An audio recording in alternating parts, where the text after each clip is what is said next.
வேப்பூர் அருகே மீன் விற்ற பணத்தை கேட்ட டூ வீலர் மெக்கானிக்கை மதுபோதையில் கத்தியால் குத்தி கொலை செய்த நபர் தப்பி ஓட்டம். போலீசார் தீவிர விசாரணை மேற்கொண்டு வருகின்றனர். கடலூர் மாவட்டம் வேப்பூர் அடுத்துள்ள சீவூர் கிராமத்தைச் சேர்ந்தவர் வேல்.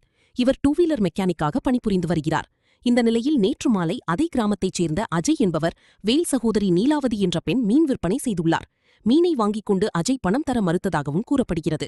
இதையடுத்து இன்று காலை கத்திக்குத்து வாங்கியிருந்த வேல் என்பவர் அஜயிடம் இதுகுறித்து நியாயம் கேட்டுள்ளார். இருவருக்கும் வாக்குவாதம் முற்றிய நிலையில் அஜய் தான் கையில் வைத்திருந்த கத்தியை எடுத்து வேல் வயிற்றில் குத்தியவுடன் அதிக ரத்தப்போக்கு காரணமாக சம்பவ இடத்திலேயே வேல் உயிரிழந்துள்ளார். தகவல் அறிந்து வந்த வேப்பூர் போலீசார் சம்பவ இடத்தில் தற்போது விசாரணை மேற்கொண்டு வருகின்றனர். குற்றவாளி ஏழுமலை அங்கிருந்து தப்பிச் சென்றுள்ள நிலையில் வேப்பூர் போலீசார் தேடி வருகின்றனர். மேலும் ஏழுமலை மதுபோதையில் இருந்ததாகவும் போதை தலைக்கேறிய நிலையில் இந்த சம்பவம் ஏற்பட்டுள்ளதாகவும் அங்கிருந்தவர்கள் கூறியுள்ளனர். அங்கிருந்த குற்றவாளி அஜய் நண்பன் மருது ஒருவனை பிடித்து தற்போது வேப்பூர் போலீசார் விசாரணை மேற்கொண்டு வருகின்றனர்.